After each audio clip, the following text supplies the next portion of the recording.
everyone. This is Hannah Fletcher with MUSE TV, and I am here with Asa Orbison. I just want to say thank you so much for joining me today. It is such a pleasure.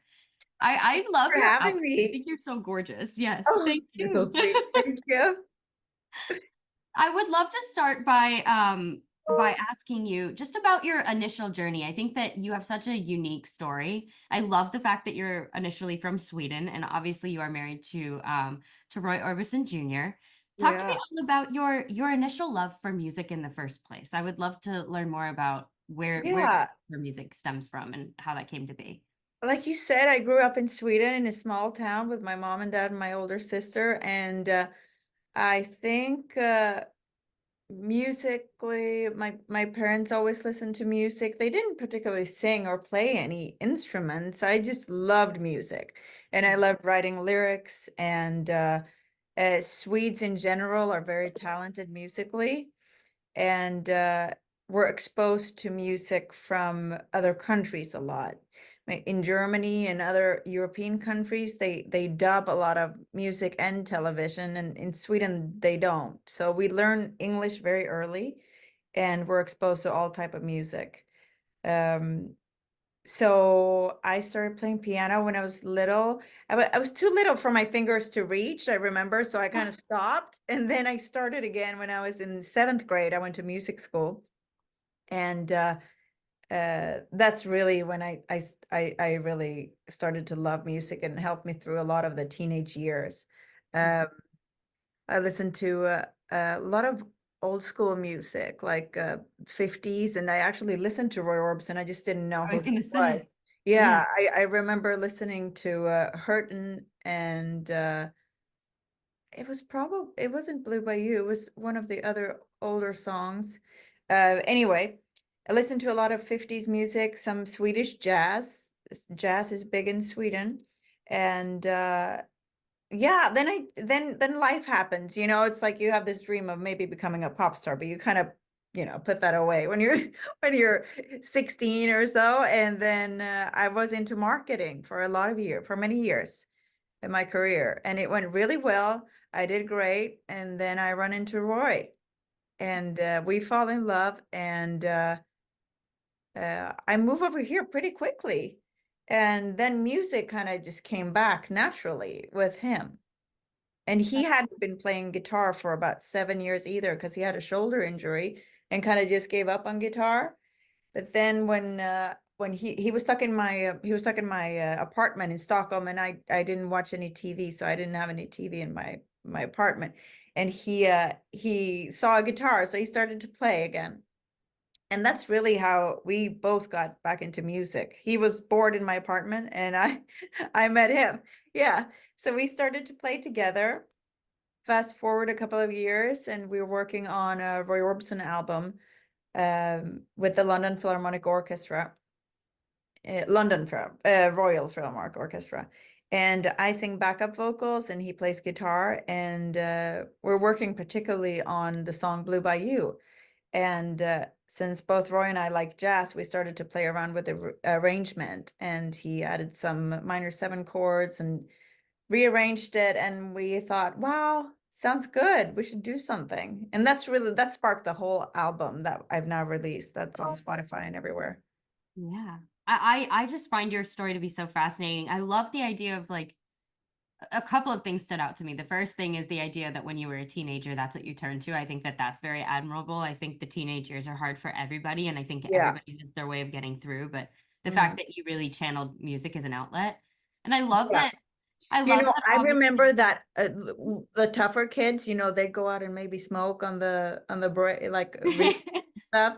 And me and my group of four girlfriends, we would go into the music classroom and play instruments. So we were probably a bit nerdy, but it's a good time to be nerdy in your teenage years. It's better than the alternative. absolutely nerdy night. I was nerdy as well. Still am. I was then. Nothing changed. Yeah, nerding is good. We love it. Well, and yes, I want to talk about your album. Your album is so unique. Your voice and your tone to me are just like so, I don't know, you are so soothing. Like honestly, I'm so glad that I've discovered your music because Thank you. you are the kind of music that I'm going to start incorporating into my life when I love music so much and I love so many different types. And even like, I listen to Roy as well and Pretty Woman and Crying and everything like that. So I love different types of music, but what I love about you is the idea that you just have this like peaceful like tone to you. If I just want something on that just relaxes me, like you're my go-to for that. Like I really just find you to be so interesting. I want to talk about the idea of your sound. Has your sound always been this way in your whenever you have decided to embark on pursuing any form of music and writing and Yeah. creating, or did you find that maybe this is just what fits your voice best and really honors those Yes, you've I inspired? there's a mix of those two, right? Because it Mhm, also the voice that I have found that is mine also fits my personality a lot. Like I'm mhm, not I don't I grew up, you're looking at these big vocalists like Celine Dion and these guys, and I can absolutely not sing like that, and I shouldn't try either. My way of singing is more as if you're in the same room as me and I'm telling you a story. And mhm, it's breathy and it's sincere and it comes straight from the heart. I'm not really trained. I think you can hear that too. And some people like it, some people don't like it, but it's me, it's what I've got. And mhm, Roy really got me comfortable in that voice because growing up and even in music school, you always look at these big voices as for reference or like, oh, you want to try to do that. But I think it was Roy who got me listen to more old vocalists like um, Doris Day and these guys, Julie London. mhm, mhm. They sing as if you're in the room with you, and there's something really, like you say, soothing about it. It's music that Yes. probably nighttime music that or morning music, midday music, whatever. But it's music that you Yeah. relax to, like you say. You Mhm. probably don't sit and like scream sing in the car and with it, like I do with Celine Dion. But there's a place for it, and I like it, and I'm surprised in a way because I just think it's my voice. But you're not the first one who's told me this, and it makes me very happy. Thank you. Yeah, absolutely. I'm glad that you receive it that way too, because I think it's very unique. And what's interesting is like you mentioned, you're looking at other influences and like more of the old school influences too. So I think it's Mhm. interesting that like, this was kind of a more popular style, but for a different era and a different time. And I Yeah. love that we've seen music and even musicians of different age groups and everything like that. I think we are paying a lot of homage to to the OGs, to the initial. Yeah. So I love that, like, I just feel like everything that you're doing right now is just really, really unique, but yet like very divinely aligned. And I really love that for you, to be honest. I think it's really Thank cool. you.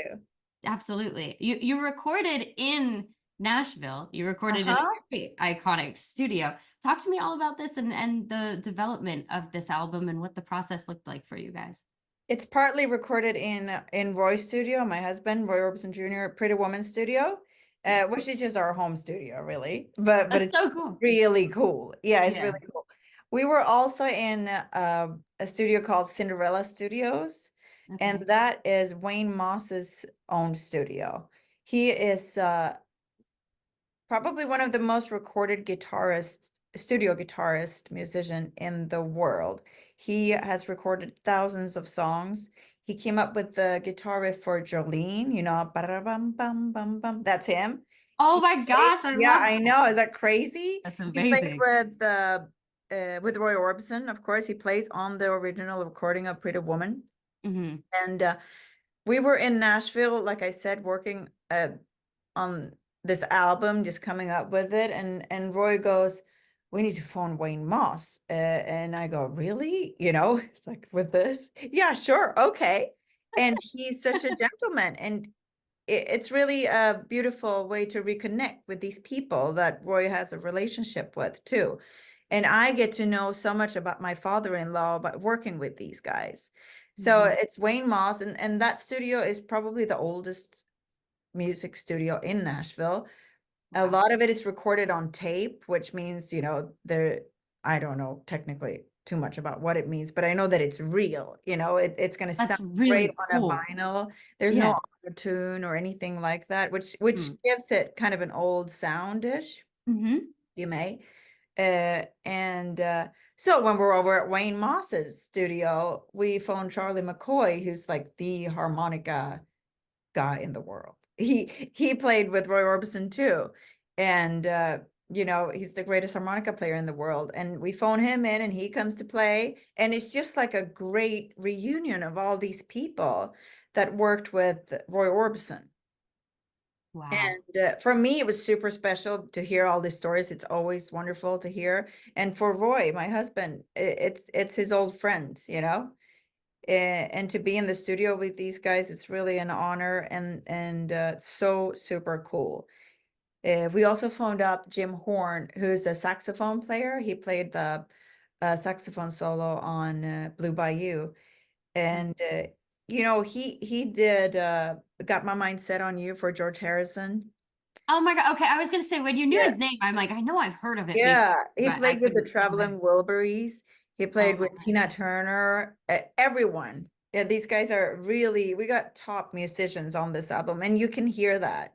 You really You can, definitely can. you can hear that we paid a lot of attention to production. Obviously, Roy is a nerd like us for that sense, and it just got the best people on this album. It's really amazing and incredible to have those guys on my debut album. It's crazy. It's such an honor. I can't Yeah, imagine being able to have just worked with so many legends, and I'm sure like the stories and everything that you heard, and like you mentioned, even you're learning more about your father-in-law and everything. I mean, yeah, it's so surreal. And again, I think your story is so unique too, with the idea that you fell in love with music, and then there was a period of time where, you know, you had other loves and other interests. And I think it's really yeah. neat how things find their way back to you that are Yeah, it specifically. just brings it back to the love story too with Roy, because Yeah. I have found someone who brings out the best in me and I bring out the best in him. It's really beautiful. It's gorgeous. And what I love about you too is, I mean, you've had a big jump in your career, and you're seeing so much success now, and I know you had a Fox performance recently Oh even. gosh. Yes. Everything's been you sounded great. I loved your Fox Thank you. performance. Yeah, Talk I to me was about like nervous. Live you TV didn't is seem great. like it to No, me. I Yeah. know. Yeah. You know, Roy is really a funny guy. He's like a quote machine. I never know what he's about to say. So like half of the nervousness is me focused on me, but I'm also like, what is he going to say? Because he's not nervous. He's used to these things. And he frankly doesn't really care what people think about him. So he's so free, which I love. I wish everyone could be free like him and just say, you know, what's on the top of their mind. It would be a better world. Uh, but to me, he just cracks me up and he really gets me relaxed in those moments. It's real fun. That's amazing. Yeah, I thought you did such a great job. How are you feeling, you know, doing more press opportunities and having performances now, and really getting to show and talk about all of your work? Because I think that that's always so interesting too. Like, it's so interesting to go through the process of creating and Hmm. and especially you're in the thick of it. Like you mentioned, you're in multiple studios. I think a lot of Yeah. people don't think about the aftermath of like getting to actually speak about their process, and Mhm. especially with it being your debut album. I mean, I'm sure every day there's like a dopamine rush. You're like, this is surreal. Like I'm achieving my goals actively right now. Like, how is that feeling for you? Yeah. I think first off, it just all happened so organically. I never had even a set goal of releasing the album. We just did it and it kind of like it builds as we go. Uh, it is interesting to sit and kind of reflect about what we did. Um, and while I'm doing that, I'm like, I have 4 kids to juggle. So it's like, it's a lot. That's incredible. Yeah. Yeah, you have 4 So kids. I I'm would like, love to touch I'm on learning to that. be truly present in every moment. It's Yeah, great. that's amazing. How have your kids been in terms of receiving your art and seeing you achieve your dreams? I think that that's also a So really big cute. They're thing so for cute. them. We did KTLA You did, morning yes? show like Fox 5, but in LA. Hmm. And a little Roy, he was like, when I left, I was like, okay, we're gonna go. He goes, Mom, I think you're gonna kill it. I was like, oh, I've never even heard him use that term before. It was Oh so, my gosh. they're so supportive. They watch us on TV and they play with us a lot. Uh, Mhm. Little Bo, my second son, he thinks Blue Bayou is my song. That is He so has, cute. he heard Roy's version the other day. We Uh-huh. play it all the time. He goes, "Oh, Papa Roy's singing your song." I'm like, "Oh, it's the opposite." That's really cute that you're like, listen, it's the opposite, but I'll correct you when you're older. We'll keep Yeah, it consistent. yeah. Roy won't I'll mind. take it. That's amazing. Well, I just want to say congratulations and just with everything that you've been accomplishing, I think it's amazing. I think your story yet again is just incredible. Where do you see yourself and not rushing being like necessarily what's next for you? Because Mhm. I have a it's a double sword that question for me. It's like I love that question, but it's also like I just worked my butt off on this current project too. You know, we'll give that some Yeah, air for but a we're second. always moving. We're always doing new things. Yes. We're gonna go out and tour a little bit, but Oh, Roy's wonderful. got this all planned out. He's like my manager. He comes up with all these projects. We've got Mhm. like 5 albums down in the we have to record. So we're we're Wow. we're on the next. It's real fun. That is awesome. Where do you have any information that you could currently drop about tour? Any form of No, not right now. okay. I'll let you know though. Sure. I That'd be have a great. few things in the pipeline. Yeah, and I will let you know Awesome. definitely if we're in LA because I want you to come. Please, oh my gosh, I would love that. That would be amazing. I would love Yeah. to see you live. Yes, please let me know. Yeah, I will. Great. Oh my gosh. Well, I just want to say thank you again so much for speaking with me. Congratulations on all of your success. And I'm so excited to see your journey continue to unfold. And thank you for just making such unique and inspiring music and really paying homage to all of these legends that you are blessed to be able to work with and bringing that into your sound too. I just love that you're keeping all of this alive with what you're working on. I think you're really awesome for doing that. Thank you so much, Hannah. Absolutely. Thank you.